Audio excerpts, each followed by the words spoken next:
Donald Trump was absolutely losing it at a press conference after a federal judge ruled against him and declared that the Trump regime's effort to send the National Guard and the Marines into California to conduct policing functions violates a law called the Posse Comitatus Act. The judge, in a very matter-of-fact, sober, level-headed way, said the Posse Comitatus Act makes it very clear.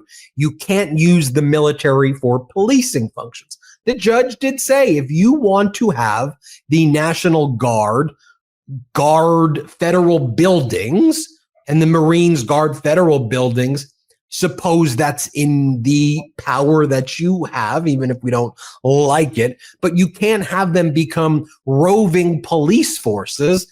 And because the threats by the Trump regime is that, as they've done that before, they intend to do it again in California, in San Francisco, in Los Angeles, in San Diego, and other places, the federal judge, Judge Breyer, issued an injunction against Donald Trump. Again, it was a very level-headed decision, very logical, but for Trump, it was a radical leftist judge with an agenda.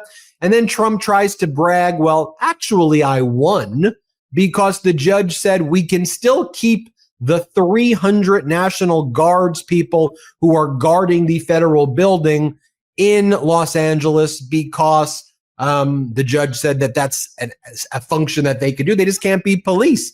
So Trump's really weird with the reporter here. You'll see what goes down as Trump's like, but say the other part. And then Trump tries to attack Judge Breyer. Let's play this clip. On March today, in California, ruled that your deployment of National Guard troops to Los Angeles was illegal. Do you have any response? Well, it was a radical left judge, but very importantly, what did you not tell me in that question or statement that you made? Pretty much of a statement, I think. Well, I was asking for your response. No, you didn't say what the judge said, though. The judge said, but you can leave the 300 people that you already have in place. They can continue to be in place. That's all we need. But why didn't you put that as part of your statement? Because the same judge ruled exactly as you said, except the judge said that you can leave the 300 people that you already have in place. They can stay, they can remain, they can do what they have to do. Thank you very much, everybody. We appreciate it. Thank you. Thank you. Bring in Harry Litman from the Talking Feds YouTube channel, the Talking Feds podcast, and the Talking Feds Substack. Harry, there was a 3-day trial that took place before Judge Breyer in the Northern District of California. Evidence was received. We saw that people in the National Guard didn't like this idea of being forced to do what the Trump regime was making them do. We got some damning admissions during this trial. And the court matter-of-factly just said, here's the limits. Here's what you can do. Here's what the Posse Comitatus Act says. And the audience seemed to be the Supreme Court, where coincidentally Judge Breyer's brother was once on the bench. What do you make of this all, Harry? And they are brothers. It's right of you to point out this is a very erudite, a thoughtful, refined kind of judge, and it's that kind of opinion, as you say, Ben. But this was the bigger sort of heartland issue. What had happened before with this Judge Breyer is he had first said you were improper in the way you federalized the National Guard. And you didn't have the statutory prerequisite. That mattered in and of itself, but that ruling, as you may remember, was actually then put on hold by the Ninth Circuit in a kind of cryptic opinion that we still don't know what's going to come of it, but said maybe you need to have more deference. Here, though, as you say, was the real rubber hits the road issue of what were they doing on the ground.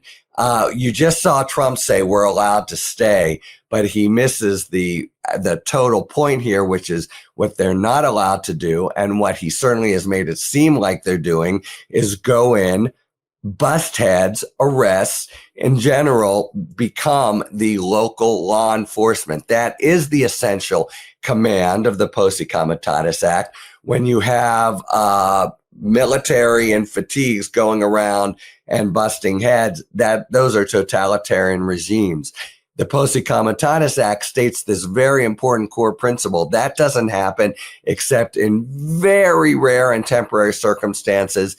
And Breyer found very methodically, and after going through the history of the Posse Comitatus Act and everything, that it didn't qualify here. Now, the reason, there are many reasons why it matters, but as you pointed out, it looks as if Trump is going to be bidding to do stuff like this in Chicago and other blue cities.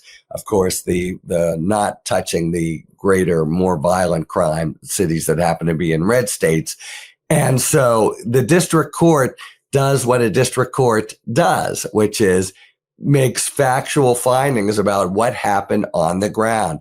And Breyer not only found that they were violating they were basically doing law enforcement as opposed to what Trump was just talking about. You can safeguard federal buildings. But he said, and probably the most important part of the opinion, it was a systemic top-down effort from both from Trump and also from the top echelon of the Department of Defense to do all this law enforcement activity.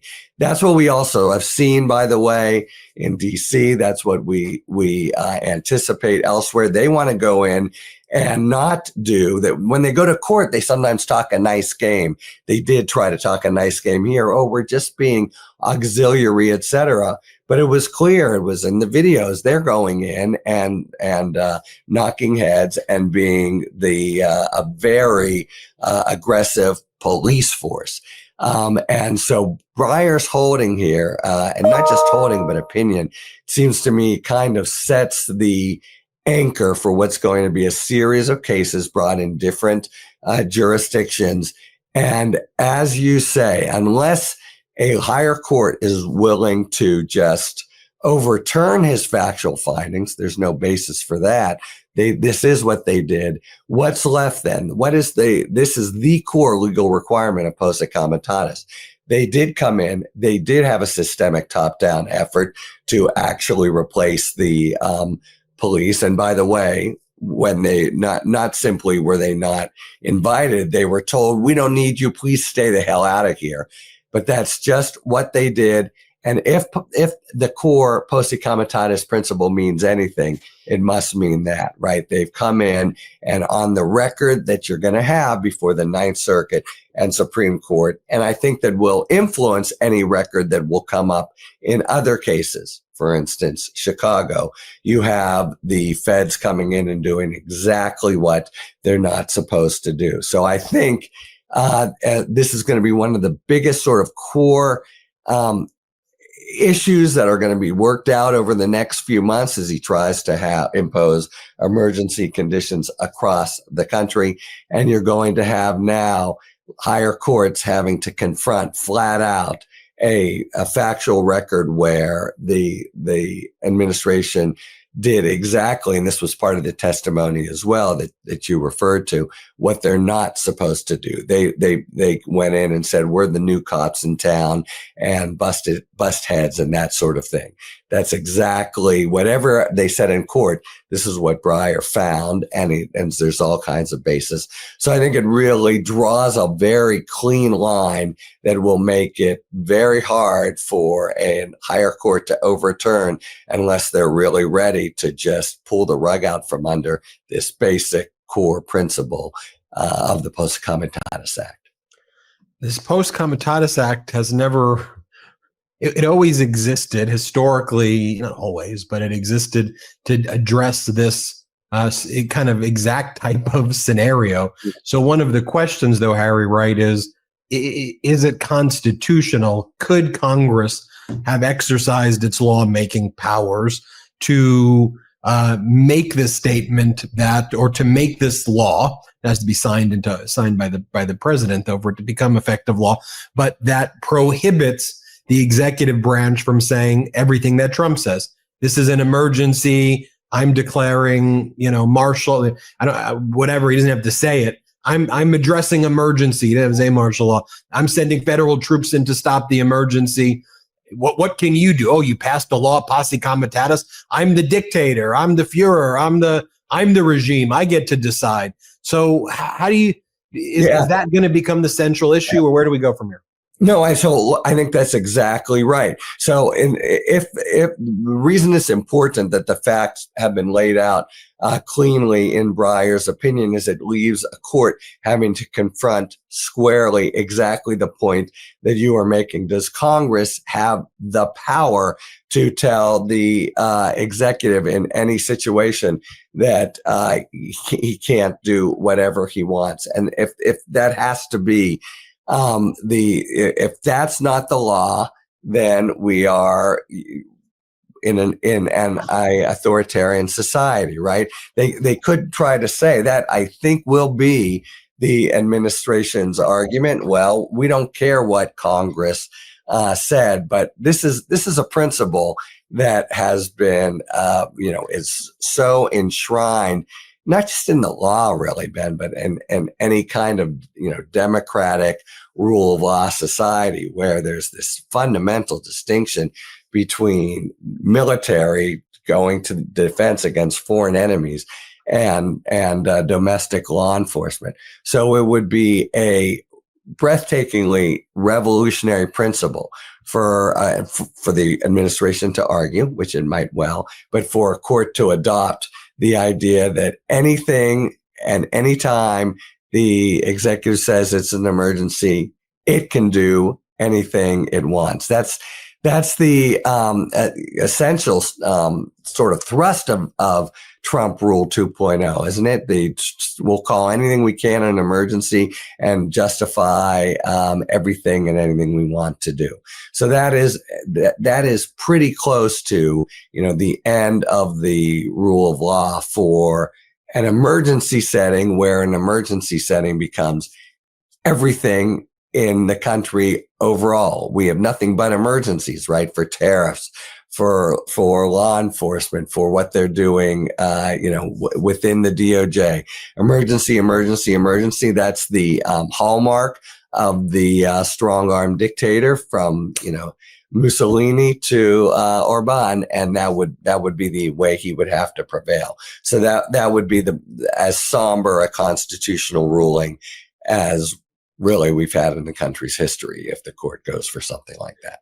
In many ways, when you read the history of posse comitatus being passed in 1878, is smart in the sense that to me, it didn't really codify anything. To me, what it codified is what I think exists in the Constitution implicitly. Really important point. Yeah. Right. It doesn't feel like you should even have to go there, but just think about the double protection, if you will, that they created in 1878 as it's now being applied in 2025, because Trump first made this argument that at least apparently succeeded in the Ninth Circuit Court of Appeals of, hey, emergency, war powers, I'm stopping a riot, trust my version of the facts, not your lying eyes. And the Ninth Circuit, at least in this 3-judge panel, was like, okay, we'll give you deference there. But then the federal judge says, but hey, you still got to do with posse comitatus, which is you can have these people around the federal buildings. No one's saying you can't there. But the roving police force, I'm declaring you can't do that.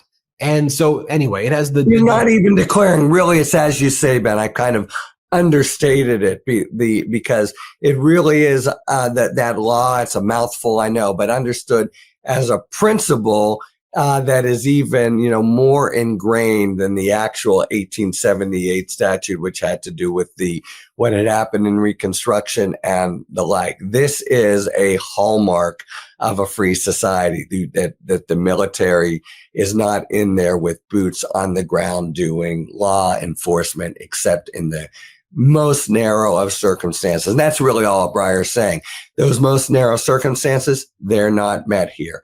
That should be straightforward under the statute, but it's also this broader principle of freedom, right? I mean, this is Tiananmen Square. This, when these sorts of things happen, it's really a total assault on democratic rule. There you have it. Harry Litman from the Talking Feds YouTube, Talking Feds podcast, and Talking Feds Substack. Everybody make sure you subscribe to it all. Thanks, Harry. Thanks, man. Want to stay plugged in? Become a subscriber to our Substack at MeidasPlus.com. You'll get daily recaps from Ron Filipkowski, ad-free episodes of our podcast, and more exclusive content only available at MeidasPlus.com.